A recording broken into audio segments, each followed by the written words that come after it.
The following is a special presentation of Big Pauly's World of Sports Sims, alternating the reality of sports and entertainment since 2020.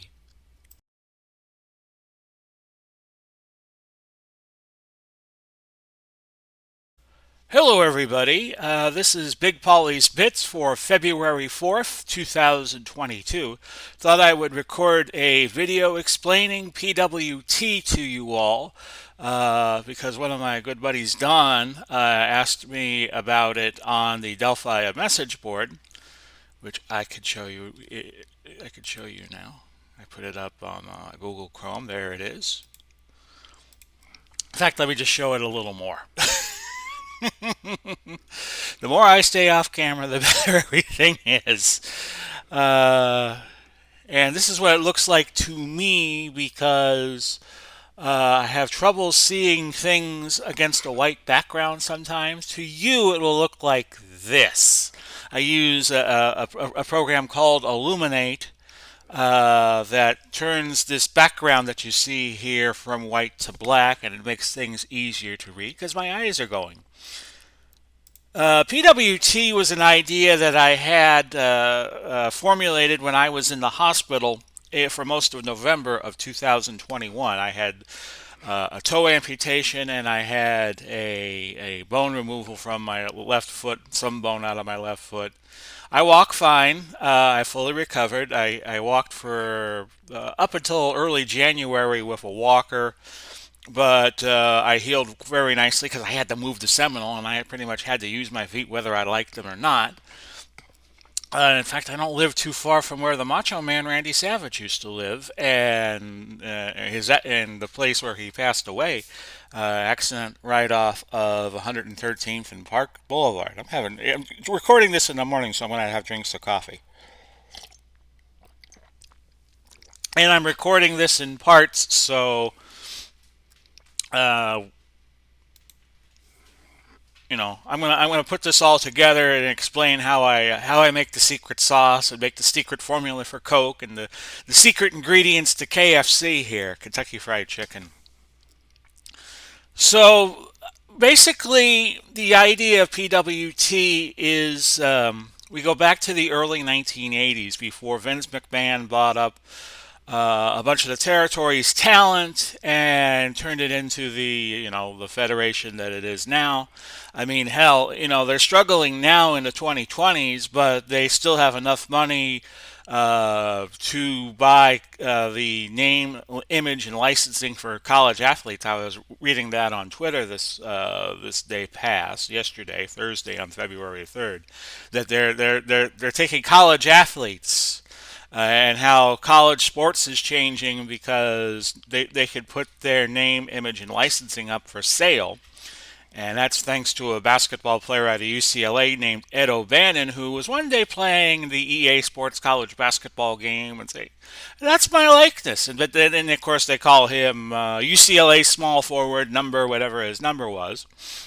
So we've gotten to the point where players can be sell their licensing and their likeness and their names for money to various colleges or to various corporations, and the WWE has bought off like about I think it was 16 to 18 name, image, and licensing deals with college athletes across the country. But I digress, and I digressed kind of wildly there. This was the territory system of the 70s and 80s. And this is what I use as kind of a stepping stone for the PWT. Except in my PWT, the wrestlers are the wrestlers of all time. Save a few shooters, which I don't use because I think they dominate Wrestling's Finest version 3. I use Wrestling's Finest version 3, Tom Vogel's game, and the fall 2021, I nearly said 2011, roster set. And this is the map of the territories.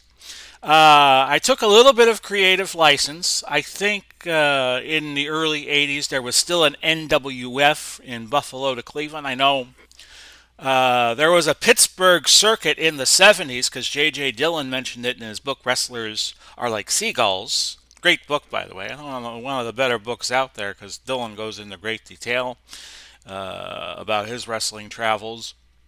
So I put Buffalo, Pittsburgh, Cleveland together and called it Great Lakes.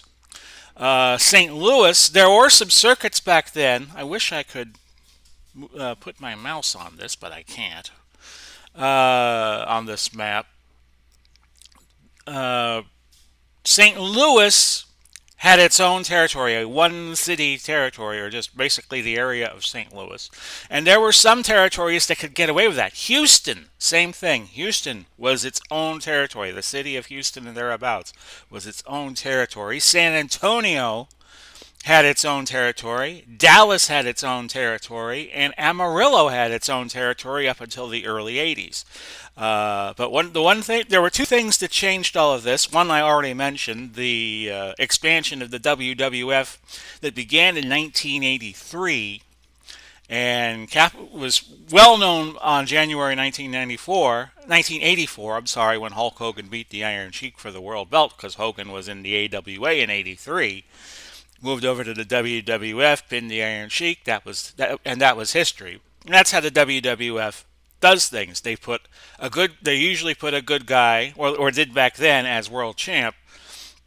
The NWA, it usually was a bad guy because usually you wanted to see your hometown wrestler beat the NWA champ. So Lou Thez would be babyface in some places, heel in some places. Ric Flair, Harley Race, Dory Funk Jr., Jack Briscoe, and on and on.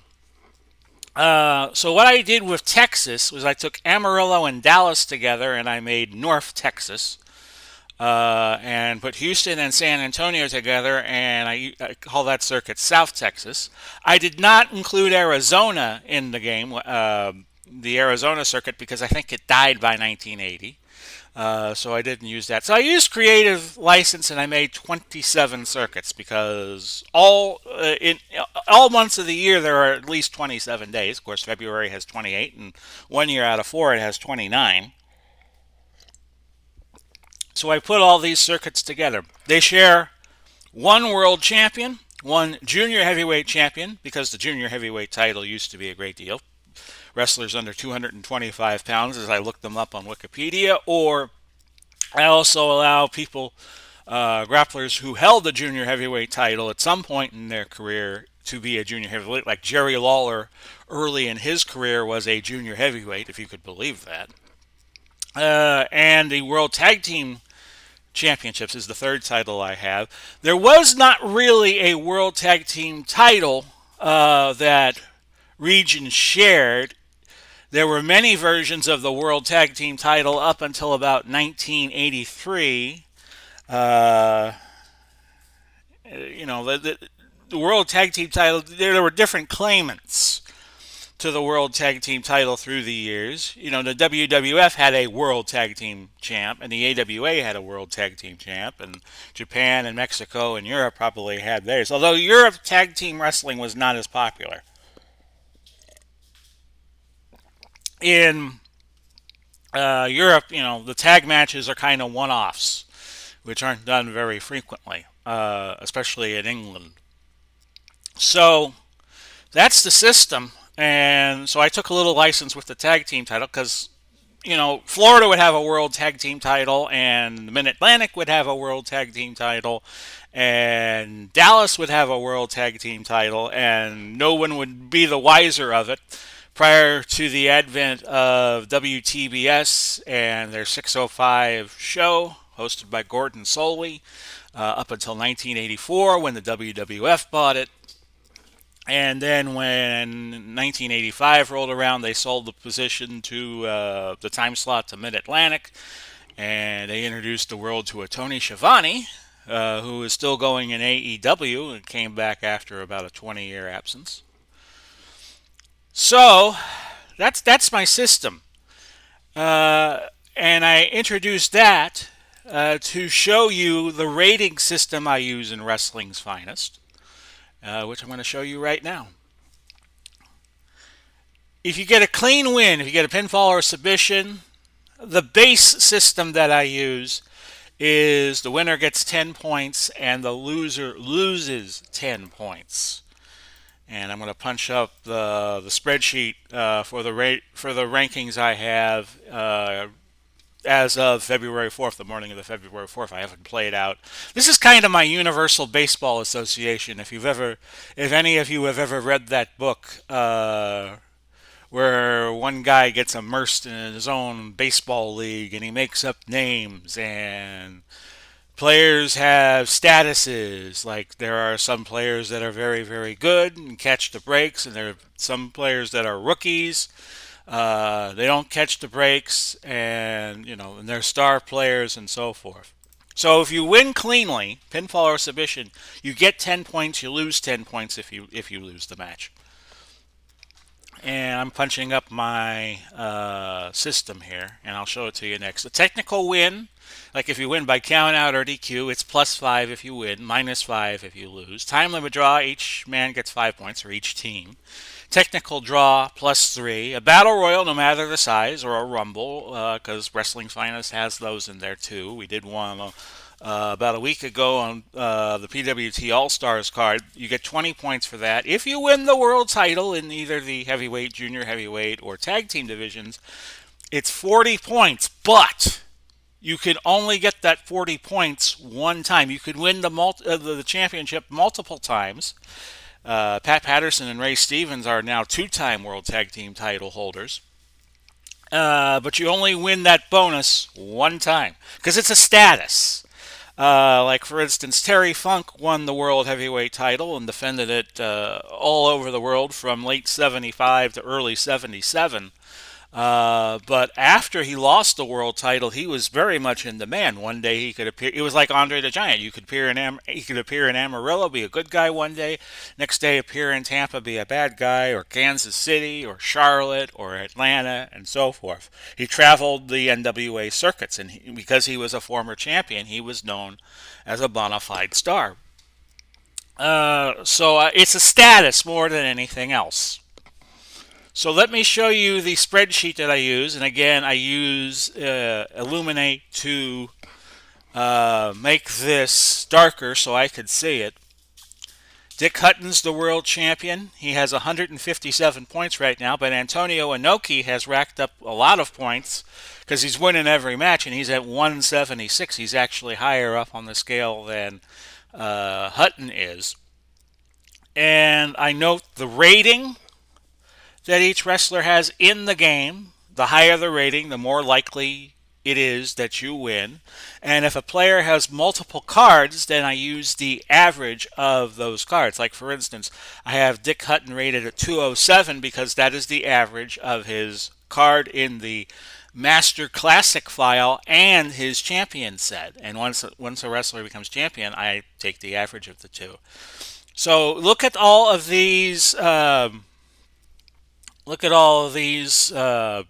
Wrestlers in ACA, which is Atlantic Canada. Okay, ACA is how I put that down right now.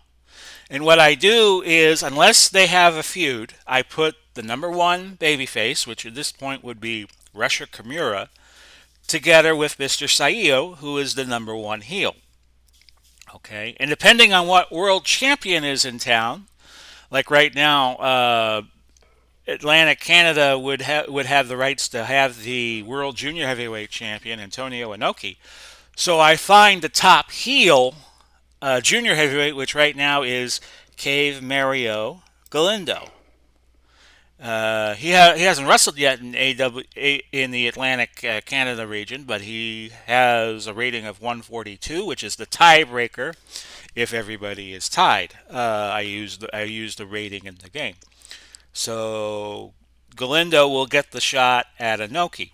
Now, there is a column called WC, that is weight class. And you might be able to see that. I don't know how well you'll be able to see that once this YouTube video comes out. If it's H, it is a heavyweight. If it is JH, it is junior heavyweight, which means they could compete in either class. And I have market value, which I use for trading and hiring. Well, you don't know because I'm about to tell you. which I use. It's an average of the rankings points and the game rating. So Dick Hutton has 157.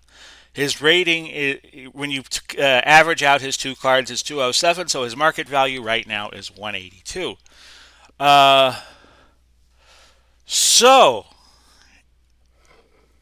what I do is, in the days of wrestling, back in the old days, if you wanted to face a world champion, say you were a bad guy wrestler in the WWF, and you wanted to face Bruno Sammartino for the world heavyweight title, well, you have to prove yourself. You have to go through Gorilla Monsoon, who's like the number two babyface.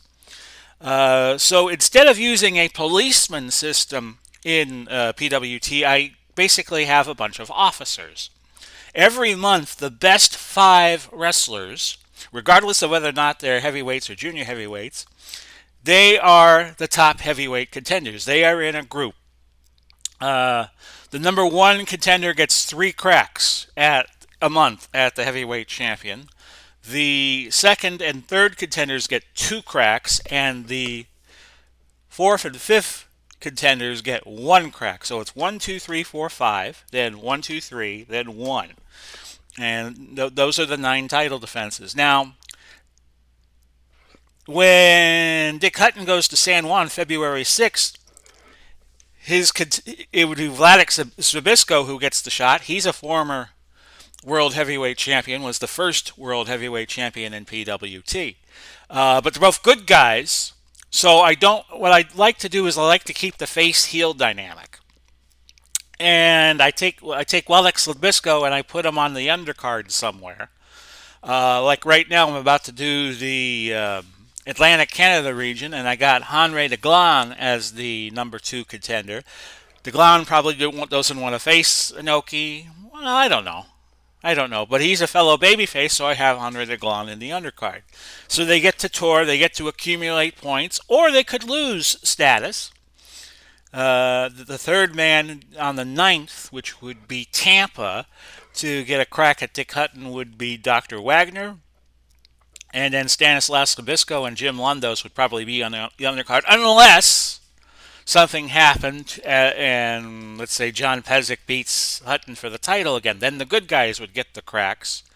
And when you have when you have a contender who is a good guy, I just take the top contender from that region. So Vladek Zabisco would have to step aside, and he would be on the undercard. And when we get to San Juan, the guy who would get the title shot right now would probably be Bob Orton Jr. would get Dick Hutton, provided nothing happens to Hutton. Which is unlikely because he would just be going to his defense at San Juan. I don't simulate everything. I don't have plane crashes or anything like that, but that's how I do it. And at the end of every month, I take the best five contenders, and they are the top heavyweight contenders. The next best five, actually, it's the five after that. I look at the five best junior heavyweights after those first five are chosen. They are the top junior heavyweight contenders, and they get to travel the country and try to accumulate points against top contenders. And I do the same thing with tag teams. It's the best five rated tag teams, and they get the cracks at the champion. Now, you're going to run into situations. I'm going to run into situations where you have a tag team like the Briscoe brothers, who could be baby faces and heels. And when that happens, they get the shot either way. So when the Briscoe brothers come up next, it doesn't matter who's holding the belts; they'll get a crack at it. They're what I like to call a swing team, like in baseball, when a guy could start and a guy can relieve. Especially back before the Rays changed everything with openers, relievers who start the games. You could use the Briscoes either way. You could use the Road Warriors either way. You could use them as baby faces or heels. And that's the great thing about wrestling is, in many instances, you could, in a lot of these wrestlers, you could use their heel cards or their baby face cards, and it gives you maximum flexibility. Now, there's one thing I forgot to explain, and that is You will look at some of these figures, the points in ACA, and not there are things that are not adding up. Like Jack Sherry has 108 points, Leo Burke has 103.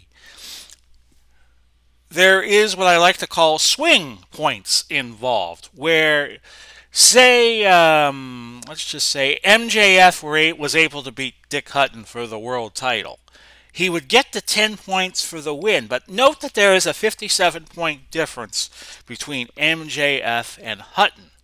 What I do with that 57-point difference is I divide by 10 and I chop off the remainder and I give those points to MJF. So if he was able to pin Dick Hutton like he did CM Punk the other night in AEW, that's 15 points instead of 10 for Dick Hutton. If the margin of between the two wrestlers or the two teams is greater than 10 points, then if the underdog beats the favorite, then I give bonus points for the win. If the favorite were to win, then they would get less points. So, taking my example, if Dick Hutton at 157 beat MJF for 100 points, then he would only win 5 points for a clean pin. He wouldn't get anything if he won by a count out or a DQ. If MJF held Dick Hutton to a 60-minute draw, instead of getting 5 points, he would get 10, and Dick Hutton would get nothing. So that's how I handle that, and that's why you have some skewed numbers, and it's not just, wrestlers getting this could be stuck at the same figure over and over. So before they haul me off into the loony bin, I wanted to show you another wrinkle I have with the circuits of PWT, and that is the ranking points system that I use. And it gives circuits trading points, which they could use to raid other territories, trade with other territories, to hire wrestlers, and I'll explain how I do that, or to have more than 6 matches on a card, although I have not done that yet. I came up with that system last night. So the match, when a match is done in Wrestling's Finest, they give you a star system, which is kind of based on what Wrestling Observer newsletter has, the Wrestling Observer newsletter, and Dave Meltzer. He came up with this system a while ago. Actually, if you listen to Jim Cornette's podcast, there was a guy named Dooley who came up with this, and I think Meltzer just took it and made it his own. I don't listen to Jim Cornette too much anymore. His message gets repetitive. Yes, yes, wrestling will never be the same that it was in the 80s and 90s, Jim. I get it. But here is the point system that I use. If a match, because the lowest grade you could have on a match is 1 star in Wrestling's Finest. So if there are good matches, I would think that the fans are happy and the fans would be able to support their local circuit. So this is the system that I use. I simplify it down. If a match has a 3.5 star rating, the circuit gets 25 points. If a match goes 4.5 stars, I give it 50. 5 stars, I give it 100. And here is another page of my spreadsheet, and this is right now what every circuit has in terms of trading points. Now you're probably noticing, and I'll sort this for you right now, that you're seeing that not all of the rate trading points numbers are in increments of 25. What I do is I allow first off, after the January matches or the January loop, I had a draft, gave everybody an extra wrestler or a tag team, and tried to fill in the holes as I thought they needed them, because this is kind of my brainchild. So one thing I allow is for one territory to raid another territory, but they have to pay double the market value. So let's go back to that again. Like, for instance, I'll show you tag teams this time. If the team is not a top 5 contender, then one territory could raid the the roster of another territory. Now take the Flying Scots for example. Their rating right now is 105 because they had a draw with the Masked Assassins in the last Atlanta series of matches circuit.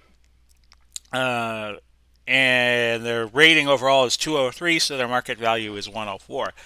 If one circuit has 308 points, they can get the Flying Scots and make them their own. Show you another example. Like for instance, Hulk Hogan has 105 points. His average rating, because he has a heel card too, back from his NWO days, is 166. So his market value right now is 136 because he take an average of the two. If any territory has 272 points, they could call Hulk Hogan their own. Uh, you could also borrow wrestlers. For instance, when I did the Mexico City January card, I had all but two of the wrestlers in the singles were baby faces, so I needed heels. So I borrowed from South Texas and I borrowed from LA, and I gave Mexico City gives them 10 points for using some of their underperformers because you can't use everybody on a six-match card. What I think I'm going to do is I'm going to implement a system where, like for instance, if Tampa wanted to use Hulk Hogan, you have to pay a fourth of the market value for a one night use, a one off use. So if you need Hulk Hogan for a rivalry, or as a special guest, well, if they could pay 39 points, they can do it. You could also sell wrestlers or tag teams, but you only get 50 cents on the dollar, as they used to say in the day. So if Charlotte got bored of Ric Flair, if you use the four cards other than the champions card, because hasn't been world champion yet. He's 103. He had a draw with Andre the Giant when they went through the January card in Charlotte. So his rating, when you average in all of the cards Ric Flair has in the game, I think there were like four of them. It's 154. So at 129. If you want to sell Ric Flair, you get 65. Your circuit gets 65 points. Take Indianapolis. Indianapolis has a couple of jobbers on the bottom, or they did. And if you're not happy with those jobbers being there, you could sell them. But you're only going to get, okay. You got Dwayne Gill and you got Barry O. You could sell them, but you only get 33 points for each. So usually there's like one jobber on, or Frankie Williams in LA. Well, if Frankie's losing too many matches, you might want to sell him and get something for him. Okay. And this list of wrestlers who's going to be in PWT is going to balloon. So I came up with a system that you could also add extra matches, but it's 10 points for a minute in the time limit. I'll show you, let me go back here to trading points. Great Lakes has 100 points, which is the Buffalo, Pittsburgh, Cleveland circuit. If they want to have a match with a 10-minute time limit, they could use their 100 points and do that. If you want to have an extra 30-minute time limit match, that costs you 300 points. And if you want to trade, you could do that too. Like for instance, Actually, that is not correct. It's Killer Kowalski who won. I made an error there. Edward Carpentier should be at 100 and Kowalski should be at 120. Okay, fixed that. But say you want to trade, okay, Minneapolis, I'll give you Killer Kowalski, but you got to give me Pepper Gomez. Okay, Pepper Gomez's value is 136, Kowalski's is 135. So to make it even, Montreal has to give a point to Minneapolis, and Minneapolis would take that 1 point. So you have to make it even, and whoever has the least market value has to provide points to compensate and make it even. Like Paul Christie is at 100, and say they wanted to trade with Montreal to get Kevin Owens. Fight Owens, fight 115 to 100. So Minneapolis would give Paul Christie, and they'd give 15 points, make it even, and the trade would be equal both ways. That's how I would do that. And if you'll allow me a moment, I'll come back on camera. So I thought that was a good question by Don, and I wanted to answer it, and wanted to provide some explanation. This will be a big Pauly's bits, and this will go into the PWT playlists. Should probably put the playlist on the Delphi board because I haven't been putting the videos that I have been doing the past month up there. So I hope you enjoyed the video. We're gonna, like I said, it's gonna be a big Pauly's bits, and it's gonna go into both playlists. So this has been Big Pauly's bits for February 4, 2022. Hope you enjoyed it. I'll be back a little later with HTFL action. We'll do our Monday night game on a Friday. And this has been Big Pauly coming to you. Wishing you well, Godspeed, God bless. We'll do it all again soon. Bye bye for now, everybody.